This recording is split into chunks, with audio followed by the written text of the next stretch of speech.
Hello YouTube and welcome back to 18 Wheels to Wings, and this will be video number 1 of hopefully what turns out to be a much longer series. We'll see as things are coming in that may present a problem, but we'll get to that in other videos and other times. And I'm coming to you from the beautiful roadside rest stop here in beautiful Maine, where this is one of the only times I can film videos, so hopefully you don't mind. If there's any truck noises, I apologize. Right now, there's only one other truck at the rest stop right now, so I don't think it should be much of an issue. So, what are we going to talk about the first video here? Well, I wanted to kind of get you caught up on my journey so far, where I'm at, because I haven't recorded everything. There's been a lot going on, and this all kind of happened, and I kind of wanted to put this together recently, so there's been a few things that I've been going through and dealing with that I didn't record or anything, so that's fine. So, what is this whole thing? Well, I am 39 years old, going to be 40 later this year, and I am a father of 3, a husband, like I said, a truck driver, but I've always wanted to be a pilot. It's been a thing for mine, but I've always kept it buried in the back of my head because my priorities have been providing for my family, my kids, making sure I'm been involved in their lives, which I know some people are like, you're a truck driver, aren't you gone all the time? No. I mean, if you can't tell, for the truck drivers in that may be watching this, you can see I'm in a day cab. I don't go far. When I started, I was lucky enough to not even have to go over the road. So I didn't miss a lot of my children's upbringing. I've got, now my kids are getting older. My youngest is almost 7. My oldest is going into high school. So, but I've been present in their lives, and I made it a point to be present in their lives. And I didn't go to college straight out of school. Well, I did, but it didn't work out. Took on a mountain of debt, and I had to find a career that I could do, and that was reasonably, priced, where I didn't have to spend a lot of time in school. And my father was a truck driver for a time, and I figured, why not give it a shot? So I got my CDL. I was able to get that really quick, but I did it on the weekends.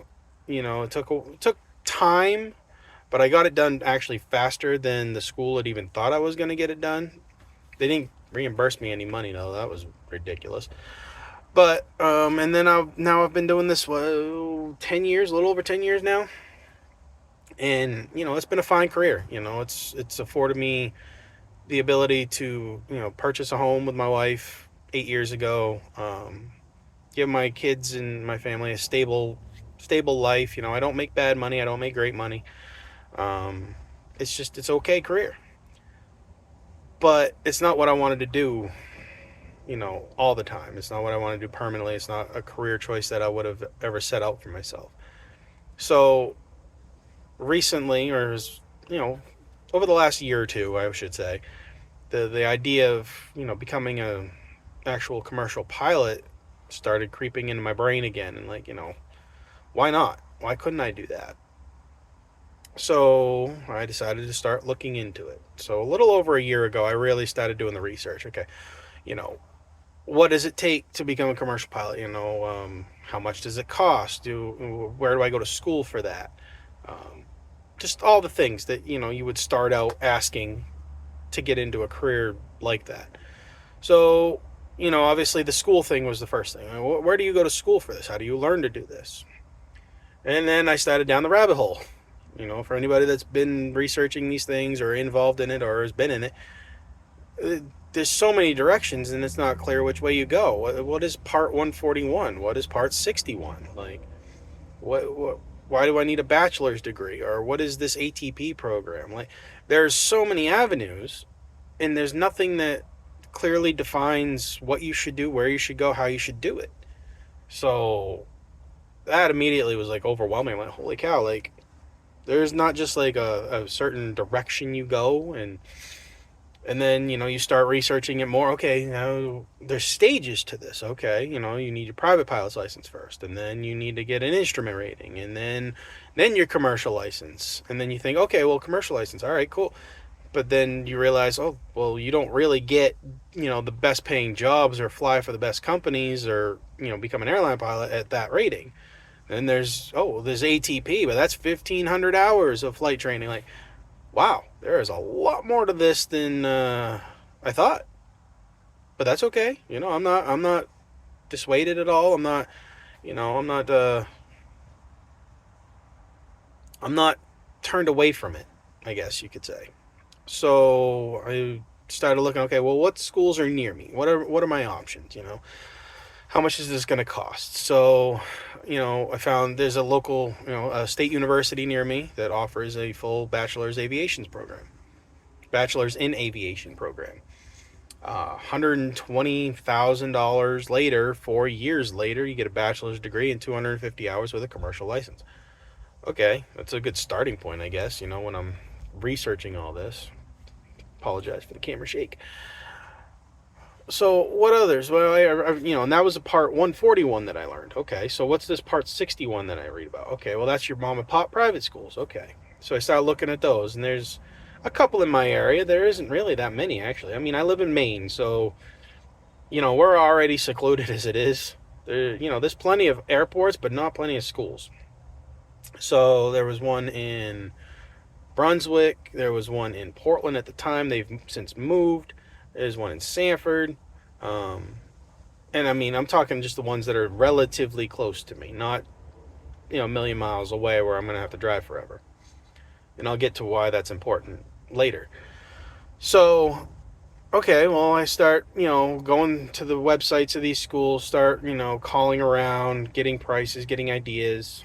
And I'm thinking, wow, they're not 120,000. That's cool. Some of them are sitting around 80 to 90,000, 100,000 for all the way from zero to commercial pilot. Okay, cool. And I found another school. Well, $65,000 from zero to commercial. Now, it's not a fast track program. It's just a regular school, but they're a fairly new school. So their prices are, a bit more reasonable, I would say. I talked to the owner. I talked to the instructor that he thought about setting me up with. Everything seemed great. But I kept researching, kept looking, because, I wasn't set on any one particular goal. I was still in the beginning phases of this. And then I learned about the fast track programs like ATP. Okay, where's the closest ATP to me? Well, there's one in Massachusetts. Okay, that's about a 2-hour drive for me. $100,000, zero to hero, 8 months, 9 months, whatever, I researched at the time and said it was. Okay, well, that's great, but it's 8 months straight. You are there the entire time. Well, I mean, as much as I want this, I can't just pick up and leave my family for 8 months with no income. My wife has a great job and all, but she can't manage the mortgage, the car payment, the kids, like everything all by herself. I still need to work. And quickly realized that wasn't going to be an option for me. And as much as a lot of people and a lot of creators, a lot of people in the industry will really vouch for it, and it does seem like a great program, but it seems definitely better for those either young, like, coming out of high school kids, or really financially stable adults to pick up and leave for 8 months or however long it takes. I'm not in that situation. So I immediately ruled out ATP just because I cannot financially make that work. I can't. I have to continue to work while I'm doing my flight training or whatever I plan on doing. So the ATP thing is gone out the window. And I know, between taking out the loans for the school itself and then having to pay for housing and all my bills at home, that'd be an astronomical. That would be way more than the bachelor program cost me. Would cost me at the state school. So that program went out the window. So I basically have settled on it. It's probably going to be a part 61. That way it's going to be flexible for me. I can still work. I can do the training. It might not be as fast. I might not get it done as soon. And I know everybody said pushes. Get it done fast. I get it. I understand fully why you want to do it that way. Believe me, I want to get it done as fast as possible too. That just, I have to balance it. Like, anybody that's in my situation that's thinking about this, like, you've got to be able to balance. I have to balance it. I want this, but I don't want to sacrifice my life, my kids, my wife, risk my home or any of that for this. Like, I understand there's always risk involved, but I have to manage the risk. I have to take out as many variables as I can to make it as reasonable as possible. So the Part 61 schools are going to be what I'm looking at. And I've kind of narrowed it down to one in the area. But I haven't, there's nothing in place yet because I'm not at that stage yet. So that was after researching all the schools, what it takes. Okay, now what's the next part? Okay, well, I need a medical certificate. You need to be cleared for medical. Well, I get cleared for medical for my CDL all the time. I have to do it every 2 years. So, I mean, let's see what it entails. Let's see what their medical is like. So I start researching that, and I'm like, okay, there may be a couple of medical issues I might have to sort out before I go for this. Because, you got to pay out of pocket, you got to get that done. But I want to make sure I can get that done and make sure, because there's class 1, class 2, class 3, there's basic med, there's all kinds of different meds. But in order to get one of those top paying jobs, and fly the big jets or the corporate jets, you got to have a class 1. So, apologize for that truck sound. Somebody just parked next to me, go figure. So I want to make sure I can get that class 1. So we're going to get the class 1, and I'll probably follow up a video about that at some point when I get that done. Oh man, the side of that truck was bright.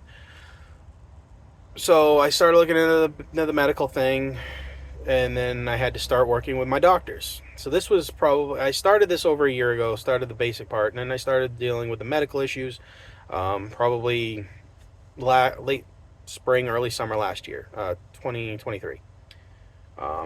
Had some things done, had some tests, worked out, and started working on that part of it because I knew that was probably going to take a minute to get everything organized and figured out. If I'm going to jump into this, I want to get all my ducks in a row first, right? So we looked into that, and then I started looking at, well, what's the outlook look like, right? I need to, I want to make this a career. Well, what kind of career? I started following all kinds of creators on YouTube.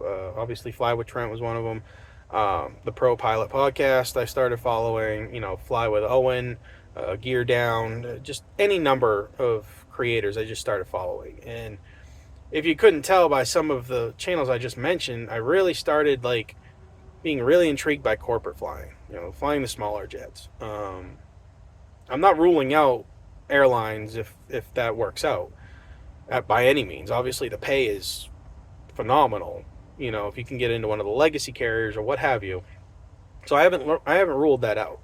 I haven't ruled out anything, and I'm not gonna rule out anything because, especially coming in with low hours and after getting commercially rated and having low hours, I mean, I'm gonna take what I can get. I'll probably go the CFI route if I can.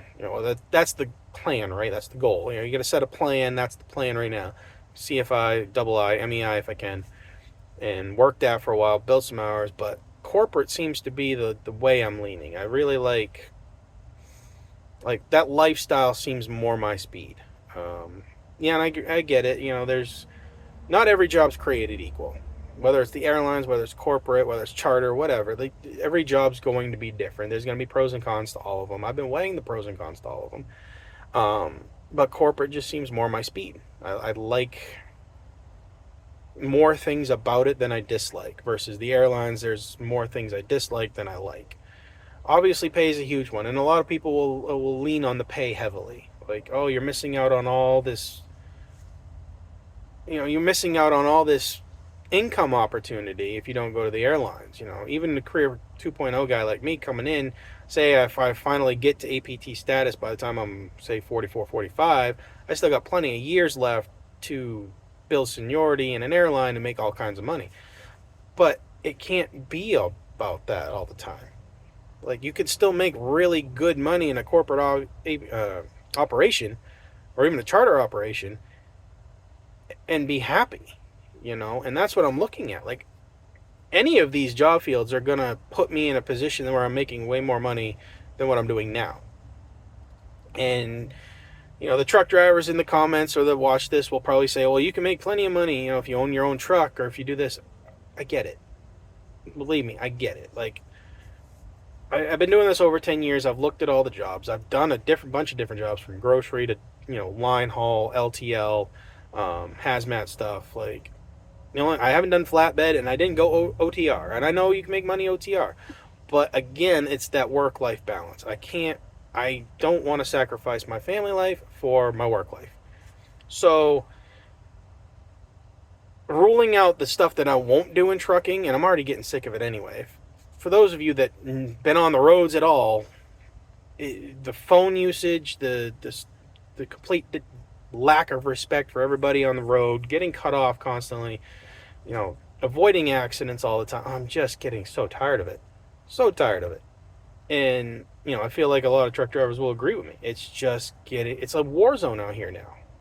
We have to fight for every inch we have, and we shouldn't have to, and it's just terrible. So I don't want to go on that rant. Maybe I'll save that rant for another time. But going back to what I was saying before, there's a work-life balance that I need to try and find. And I feel like the corporate aviation gives me what I want out of flying, while also maintaining a good life at home.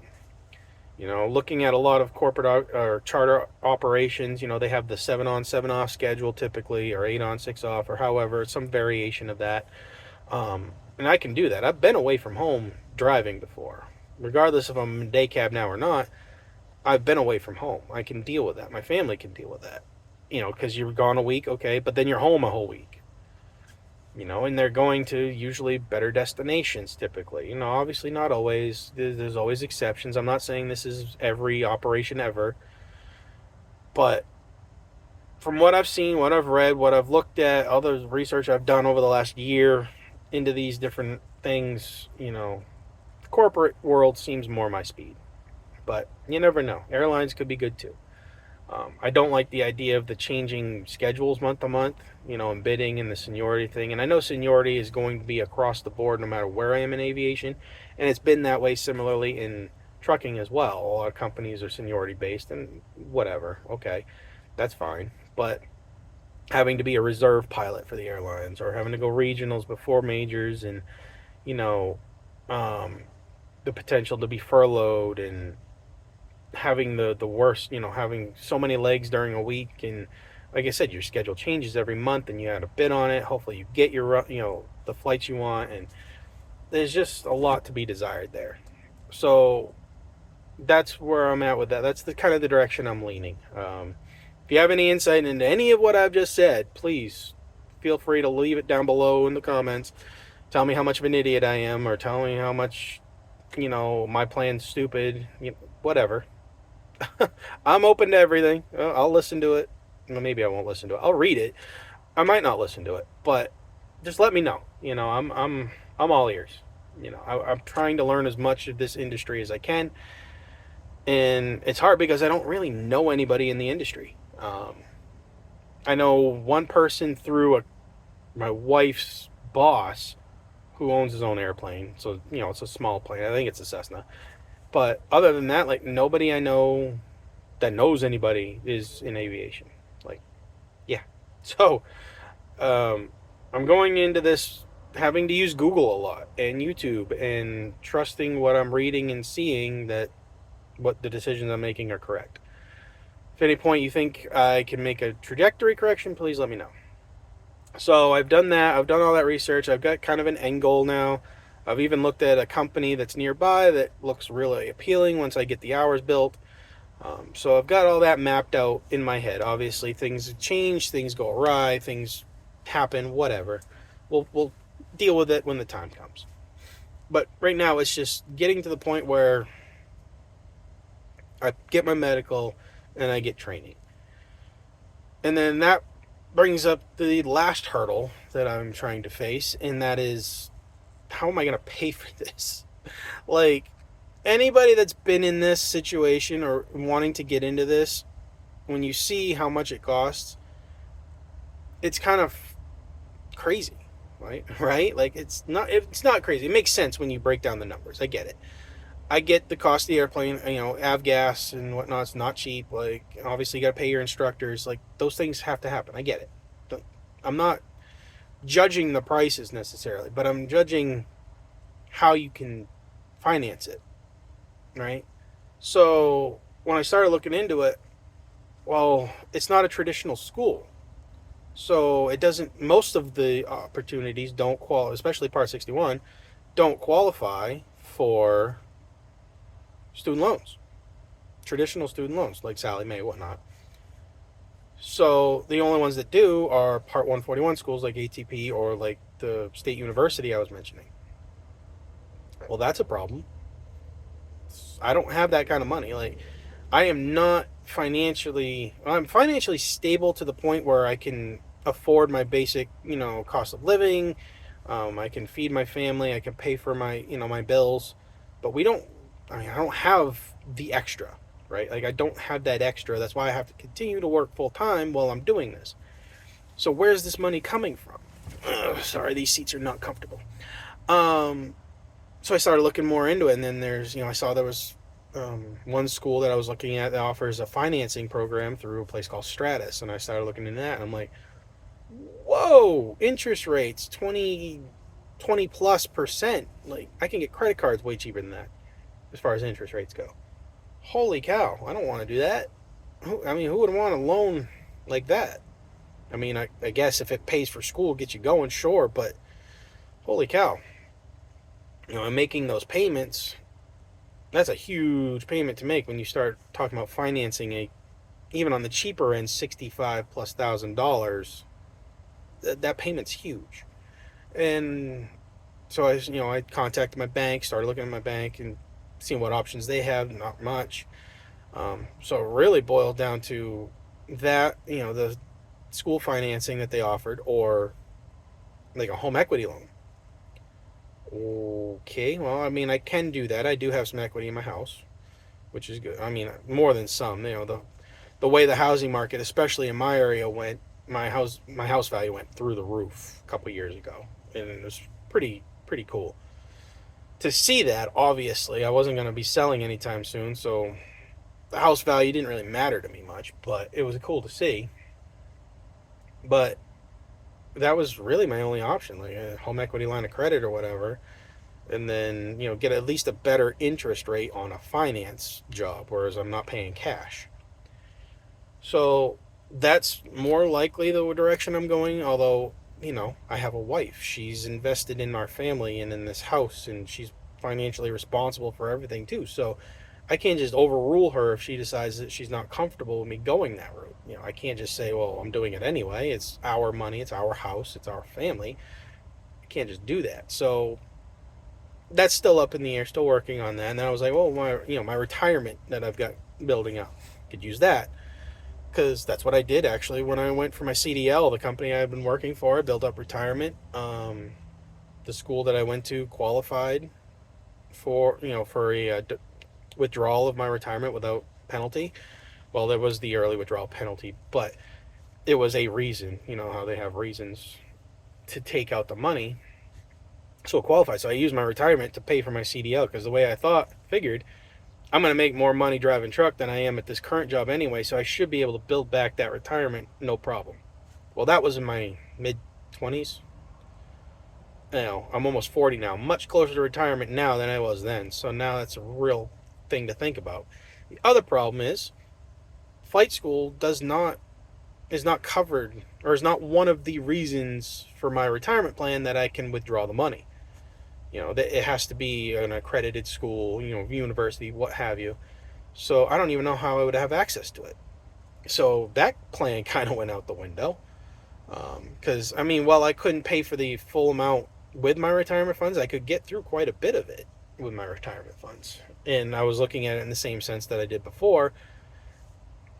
you know, I should be making more money on the back end to replace what I used in my retirement. So, you know, whatever. But the financing has been a real struggle, you know, and for some of these channels that I've seen where they've gone zero to hero, they've gone to career 2.0, they all seem to be in a much better place financially than I'm starting at.